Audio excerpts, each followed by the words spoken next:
Welcome back to the official Big Bang Theory podcast. I am your host, Jessica Radloff.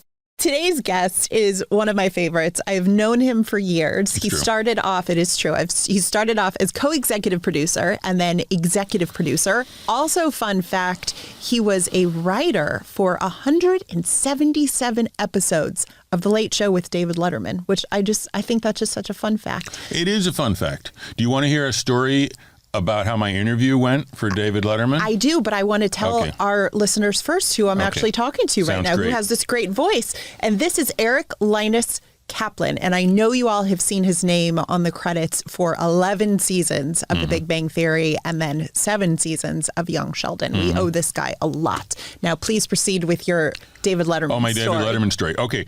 I was working as a philosopher. And I decided I was going to chuck it all and try and be a Hollywood guy and write comedy. So I got an interview at Late Show with David Letterman, and I had an interview with Rob Burnett, who is the executive producer. And I walked in there, and he said, "Are you funny?" And then the wheels were turning in my head, and I thought, I need to give an answer that's funny. Right, that was so I just said yes. And then I didn't say anything. Okay. And I'm proud of that because I think it's important if someone asks you a question like, "Are you funny?" that the answer be funny. Yes, right? I agree. Anyway, I agree. So that's my story. Well, what happened after you said yes? I got the job. No other questions asked. No other questions. That is brilliant. I was happy. How did you get the job on Big Bang then? Oh, I was called into a meeting with Chuck, Lorre, and Bill Prady. Sounds like you're in trouble when you say it like that. Yeah, I was called into a meeting. You weren't even hired yet. I was not hired. I was being interviewed. Being interviewed. That was the nature of the meeting. Okay. The meeting was going to decide if they wanted to spend their hard-earned bucks on me and my nonsense. So they were like, "Are you interested?" Or they asked me some kind of question, and I said, the thing I like about it was that each of the dyads of the characters, Penny and Leonard, Penny and Sheldon, Sheldon and Penny, was interesting. Now, I don't really use the word dyad in ordinary conversation, but I was trying to sound smart, but I was also, and then the other thing I said, they were like, "What do you want to know?" I was like, "I'm really curious as to whether Leonard and Penny ultimately make it work." Because I wanted to convey that I could say smart things, that I knew words like dyad, right, but that I also was emotionally involved in the show. Smart. And emotionally involved in the show. What happened then? They were like, "Welcome aboard." And I'm like, "Okay, where's the coffee machine?" And they were like, "It's down the hall." I want to be you in job interviews. It seems so easy. Before we get into the specifics of this episode, I am curious, which of the original 5 characters did you most identify with? Sheldon. How so? I don't know. Guy's interested in smarty pants stuff. I'm interested in smarty pants stuff. I mean, you're both tall. Tall, yeah. I'm not short. Like, I mean, here's an interesting thing that I have in common with the original character of Raj, which is I used to stutter. So I do have some anxiety related to speech. I'm a little like Penny, I've been told, because I brighten her room. Aw, that is true, which is though. Nice, yeah. When you walked in today, it was like, I was so happy to see you. Right. Yeah, I'm also like Mary Tyler Moore. I turn the world on with my smile. You really do, even though you're dressed pretty much all in black. Right. You did make everything brighter. Yeah, a lot of people were like, "Kaplan, you take a nothing day and suddenly make it all seem worthwhile." And I was like, "That's kind of you to say. I wish you hadn't just copied it from the theme song for the Mary Tyler Moore Show, but, it's still a compliment." I'm going to ask you now to reply to every question I ask you today in the verse of a theme song. Okay, well, you can do it? I may fail. All right, so this episode we're going to talk about today, Season 2, Episode 2, called The Codpiece Topology. Interesting. Yeah, if you would have asked me what is the Codpiece Topology about, I would have no clue. But if you said it's the Renaissance Fair episode, then I'd be like, I got it. Okay, right. Everybody remembers that. Yes. Classic episode. Here's the log line. Penny is dating a new guy. So Leonard entertains Named Eric. Named Eric. Yes. That's right. That's why you brought me in on this one. Is that why they brought you in? Yes, they felt they didn't have a deep enough bench to write characters named Eric. Okay. Yeah. Good. So they conducted a headhunting search. I'm glad. Well, when Leonard sees that Penny is dating Eric, he entertains the idea of getting back into a relationship with Leslie Winkle, He does. played by Sarah Gilbert, but Sheldon hates Leslie and wishes Leonard would revisit things with Penny, and then so on and so on. So the episode begins with the guys in costume walking up the stairs, having come from the Renaissance Fair. What do you remember specifically about that scene? Oh, a lot, because it was the very first scene I saw being shot. It was being shot out of sequence, and like my first day of work, we took like a little buggy to the Warner Brothers lot because we were in this building that it was the Big Bang Theory writers and the people who were selling Warner Brothers DVDs to Malaysia. Oh. So we would get in the elevator and they would be like, we're hearing that Kuala Lumpur wants 2.3% and stuff like that. And then we'd go down to the lobby and we'd take a little buggy and we headed over there to the stage.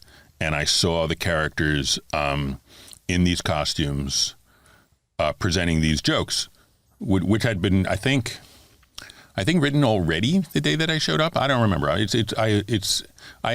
misremembered this. I thought this was stuff that had happened in season 1, but it wasn't. So It was the first shot that I saw. That's true. Do you remember if they liked their costumes or if they found them itchy and uncomfortable? They're good soldiers. Yes. If they had found them uncomfortable, they would have kept it to themselves. Well, listen, Bob Newhart was not shy about admitting that he did not like his costume after Professor Proton passed away and he had to wear that robe. What it was there an underpants issue? I don't know. No. But I mean, at least at that point, Bob Newhart's Bob Newhart. These guys, they're not yet Bob Newhart. They're not yet Bob Newhart. Someday they'll be Bob Newhart. They will get there. Yeah. But yes, at that point, that would be funny to see the 95-year-old Simon Helberg being trotted out on some show that's being filmed on Mars, right? Remember this guy? And I would like to see 94-year-old Simon Helberg in Howard's ensemble that he wore on a daily basis to see if he could still fit into it when he's 94. He is, he's not Slender Man in the sense of the creepypasta, but he is a slender man. Yes. And I believe he can still fit into it. Yes, I think he definitely could. That would be good bonus content. Simon Helberg fits into his costume. Maybe like HBO After Dark. Yeah, we'll keep that in mind. Yeah. I like it. I appreciate it. So when the guys walk up the stairs in their costumes, we see Penny and Eric, her new guy, played by Travis Schultz, who some may recognize from his role on Passions. He played Ethan. Were you a soap opera guy? Oh, I knew he was Ethan from Passions, but was he also Ethan's twin brother, Evan? Or just Ethan? Oh, that I don't know. Okay, that's if any folks at home can figure that out and send a postcard to us, we'll throw it away and not respond to it. I was a Days of Our Lives girl, I'm sorry to say. So I didn't watch Passions very, regularly. But yeah, he was Ethan on Passions. Don't beat yourself up. Thank you. I'm going to try not to. He also was on Scrubs and It's Only Sunny in Philadelphia. I didn't know that. Yeah. Okay. So the guy ended up having a good career. Yeah. Yeah, I like it.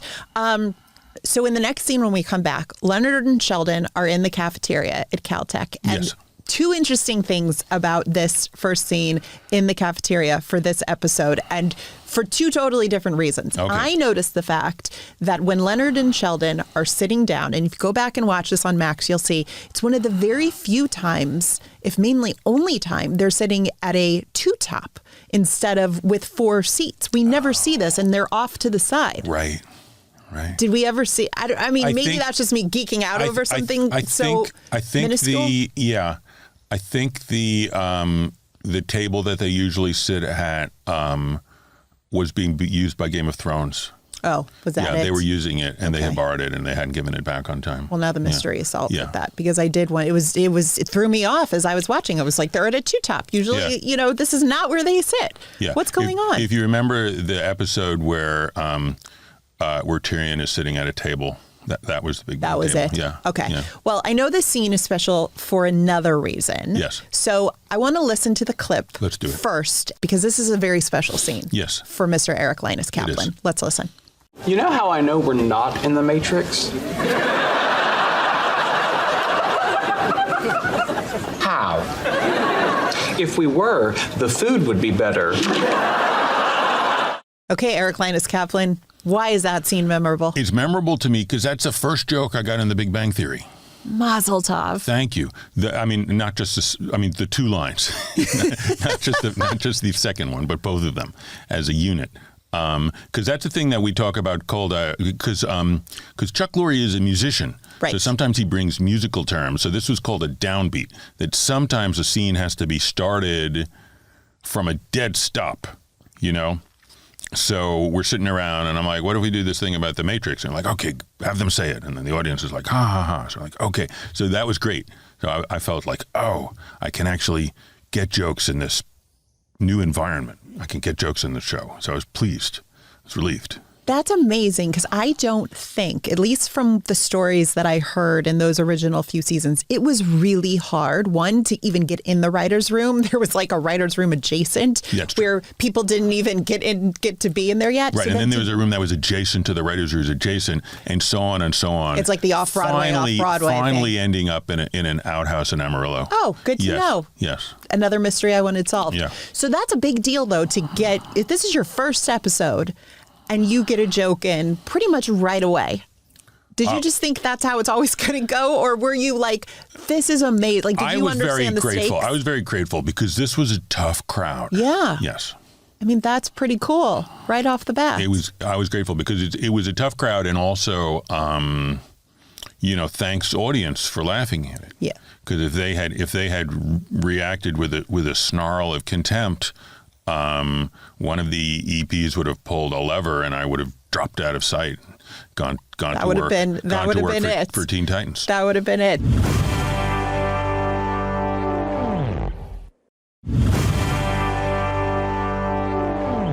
After that, Leslie approaches Leonard about being in a relationship again. And of course, Sheldon does not like Leslie at all. What were your feelings about Leslie as a character? Because I know you were invested in Penny and Leonard. This was technically, even though the season 1 finale ended on Penny and Leonard going on their first date, that kind of continued over to the season premiere for season 2, which Chuck was here to talk about.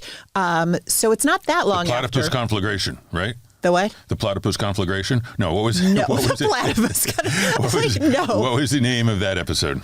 I can't remember, and we just did it because as soon as, like Chuck would say, as soon as you're done with an episode, you forget it and you move on to the next. True. I just have the Codpiece Topology right now because this is your episode. Okay, let's talk about that. Yeah. Yes. So I already forgot the last one.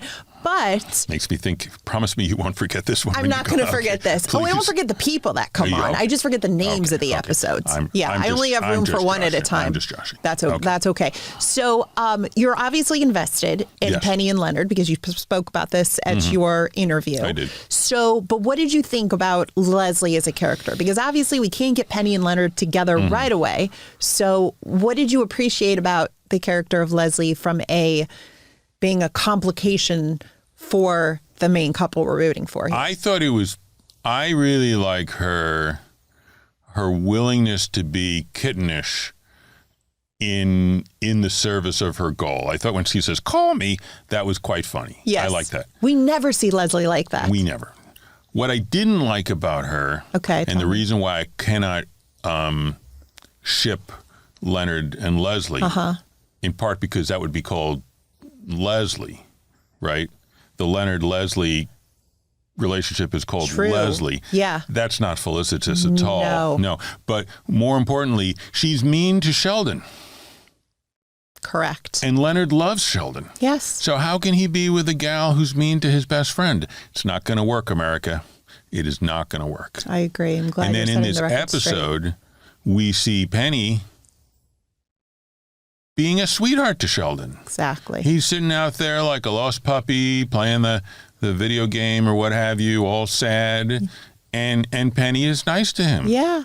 So that's why we cannot abide a Leonard-Leslie relationship. Right. Did you teach the Big Bang writers anything? Yes. I taught them a lot. What did you teach them? A couple things. I taught them a song. And this became sort of the official like celebratory round. Because I used to be an English teacher in Thailand, and I taught the students this round. Did you really? Yes. Yeah. Wow. For how long? About a year. That's amazing. I should have led with that as your introduction. Co-EP, EP, Yeah. writer on Letterman. Kap kun magna karap. Wow. Eric Kaplan. An English teacher in Thailand. I was.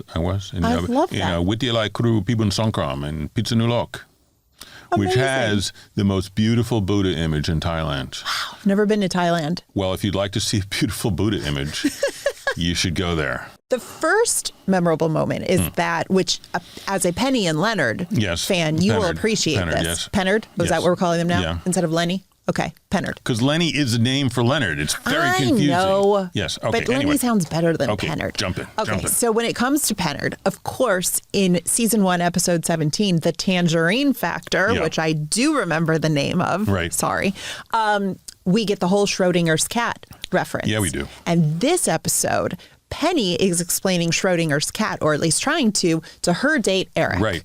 Which was a nice throwback to also let us know that, hey guys, if you're worried that somehow the writers have forgotten about the pairing of Pennard, don't lose hope so fast. Right. And it's nice to know that her interest in Leonard isn't entirely animalistic lust. That's right. She's actually interested in learning. Mm-hmm. Yeah. So true. So that was the first thing that I noticed. And I was like, all right, that gives us, we all know what happens at the end of this series, but at least it gives us hope where we need it. Yes, that's good.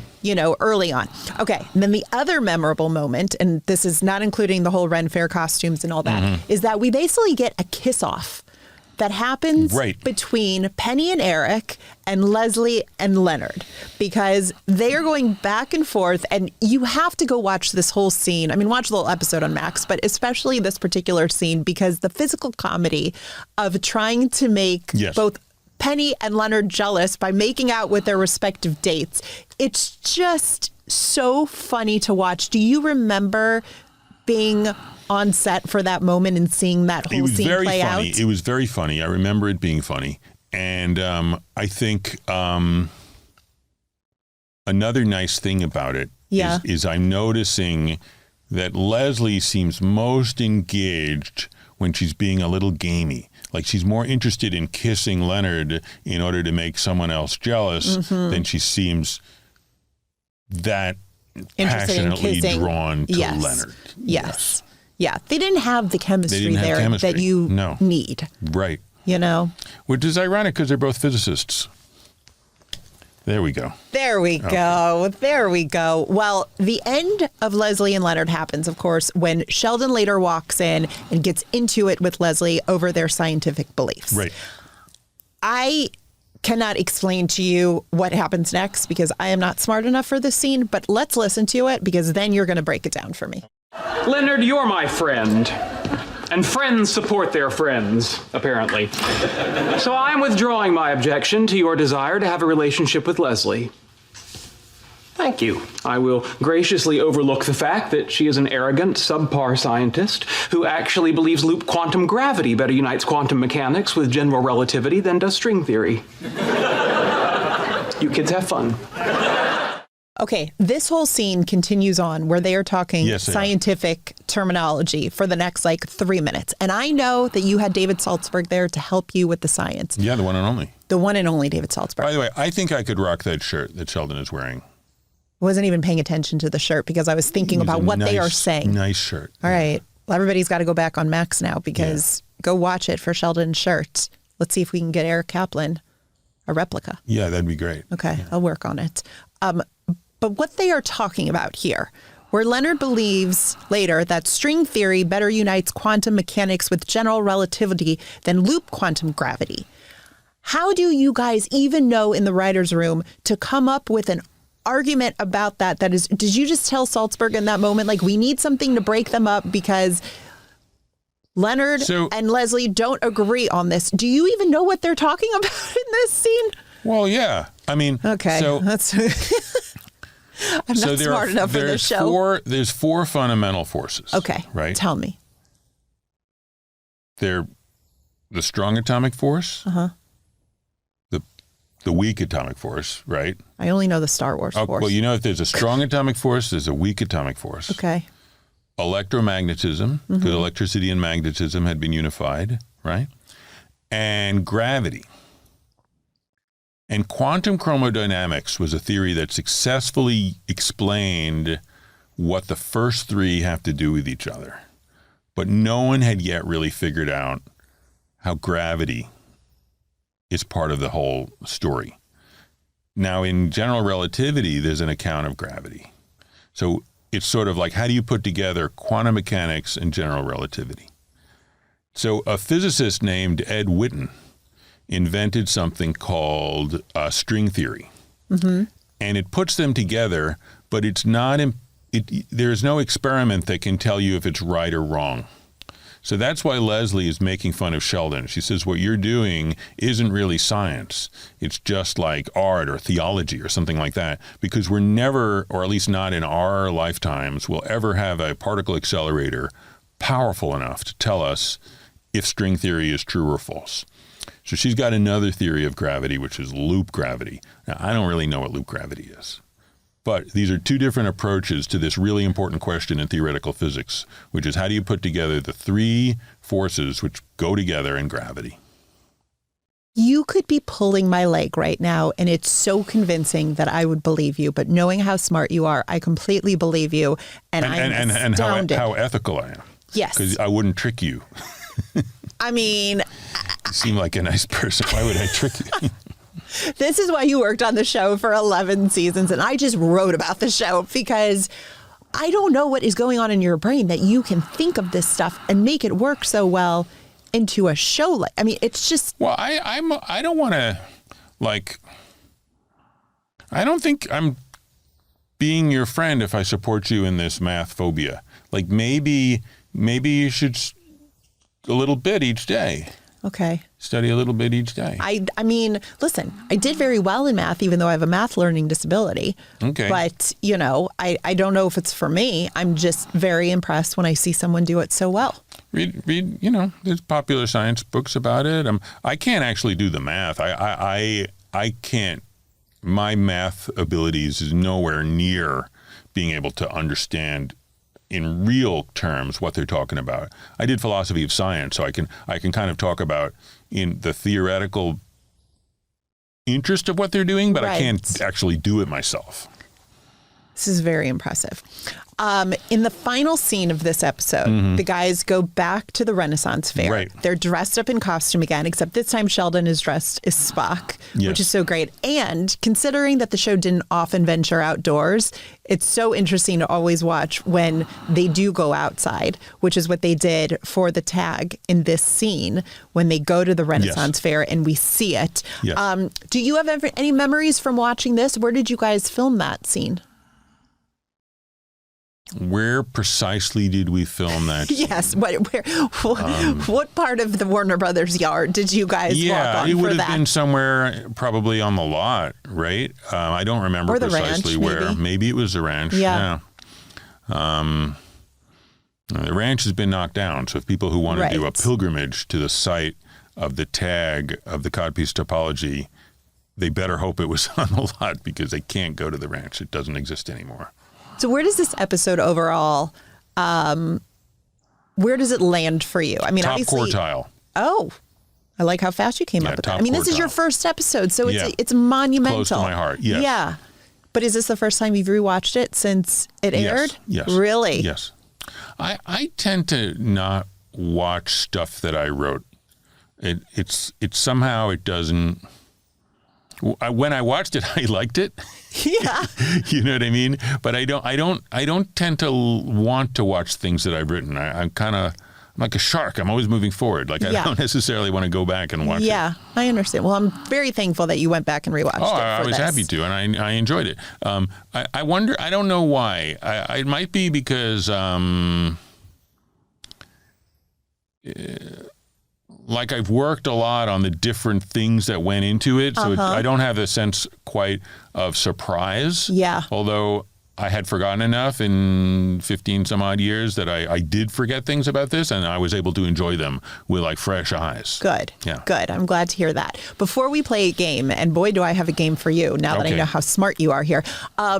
Tell us what you're working on now, and you also have a podcast, so yes, I want to hear about that, and then I want you to grade me on this because you've been doing it a little bit longer than I have. Oh, grading. Yeah. Grading. Okay. So I'm working on a television, an animated pilot called Guys Next Door. And it has many beloved actors from The Big Bang Theory in it. And does it really? It does, yeah. And it has beloved Dave Herman from Futurama and the movie Office Space, and it has beloved Pam Adlon, who did the show Better Things. Yes, and the movie and she was Babes. also on Big Bang. She sure was. Yes. Yeah, she came on to do the voice of Hallie Bernadette and Wolowitz's baby. Yes. Okay. So it's a lot of Big Bang people are in it, and the premise is it's about three young people who live in an apartment, a business major, an online Jungian life coach, and a woman who's an influencer, and three ex-CIA assassins come bursting into their lives, and then they become kind of like the A-Team, where they solve crimes every week. Oh my goodness! It's a comedy. I'm laughing already. Good. I like it. And then tell us about your podcast, too. The podcast is called Terrifying Questions and How Not to Be Terrified by Them. And it's a comedy philosophy podcast that I do with Taylor Carman, who's a professor at Barnard and is a world authority on Heidegger and existentialism. So we talk about different philosophical questions and how not to be terrified by them.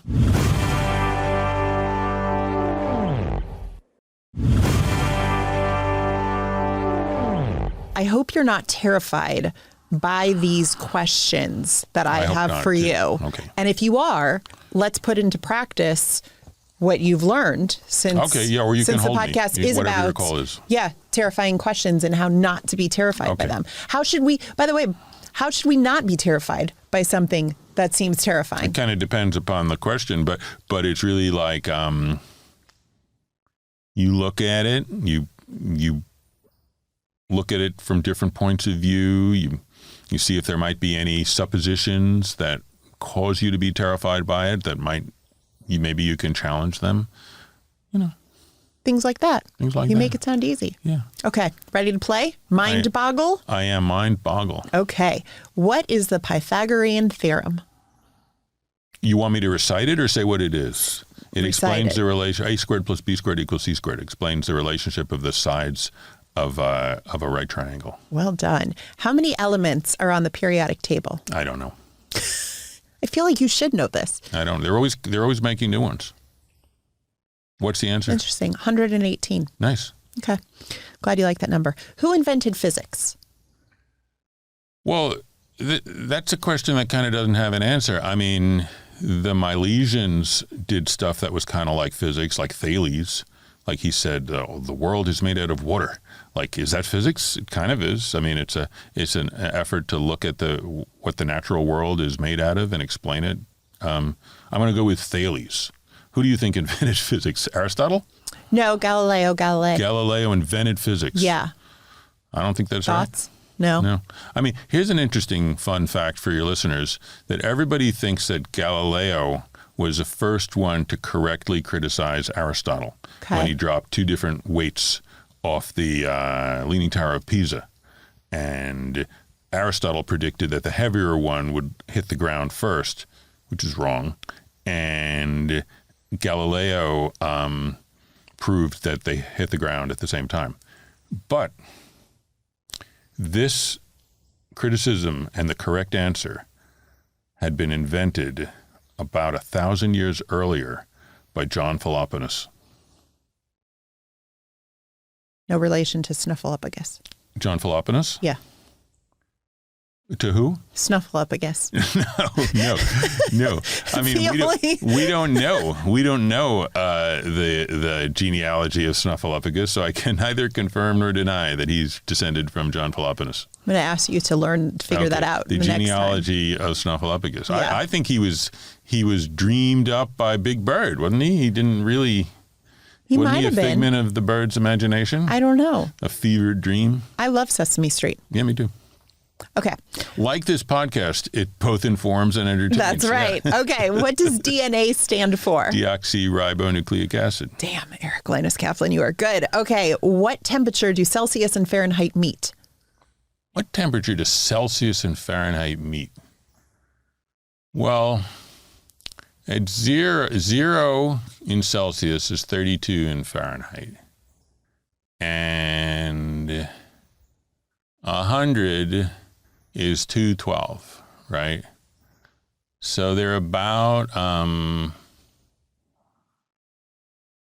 so a Fahrenheit degree is like 9/5 of a Celsius degree. So, I don't know, around 45? You're super close, -40. I'm not super close at all. Okay. Well, if you said -45, maybe. Okay. No, I'm going to mark that as a lose in my lose column. I mean, just the explanation alone. Along with the number of elements. I was like, we got to give you something for that. We got to get points for that answer. I'll get half a point? That was still, I didn't know what you were talking about. Okay. Worked for me, though. How old was Isaac Newton when he developed calculus? I don't know. Take a guess. Wow. 22? Ooh, so close. 23. 23. Okay. Impressive. Oh, I'm going to argue maybe he developed it when he was 22, but he didn't present it to the world until he was 23. Yeah, all right, we'll go with that. Right. Yeah. How old is the universe? Like 17 billion and change. I don't think you're that far off, but 14 billion? Have they it's downgraded it? It's 13.7. You're only off by 4 billion. 3.3. Yeah, but if I had been 3.3 billion years late to this podcast, you would have been peeved. I know, you? that's so it's true. Important. It's true, but I like how I viewed it here. Okay. That you're still close. Okay, what is at the center of the Milky Way galaxy? An immense black hole. Well done. Called Sagittarius A. Sagittarius A. Yep. What is the sun's outermost atmosphere called? Oh. Is it the corona? It is. Okay, good. I'm impressed. I mean, I shouldn't be. I feel like, you are killing it at this game. Sine, cosine, and tangent are terms used in which brand of mathematics? Trigonometry. Well done. What does PEMDAS stand for? PEMDAS. PEMDAS. Oh, well, is it parentheses, exponent, multiplication, division, PEMDAS? Yeah. Okay, PEMDAS, addition, subtraction. My God, Eric. Nobody has come close to getting any of this right. Do they all get the same questions? Not always. We play different games. Okay. I chose this game for you because I thanks. thought maybe you do well at it. Okay, nice. And you are killing it compared to... But the fix was not in, audience. No, not at all. We talked about other stuff so we could pull certain clips, but we did not go over the game. Okay, final question. We used to call that, please excuse my dear Aunt Sally, not PEMDAS. Right. Sure. What is the square root of 196? 14 times 10 is 140, right? And 4 times 14 is 56. So it's 14. Damn. Nice. High five it. We got to get a present for you now.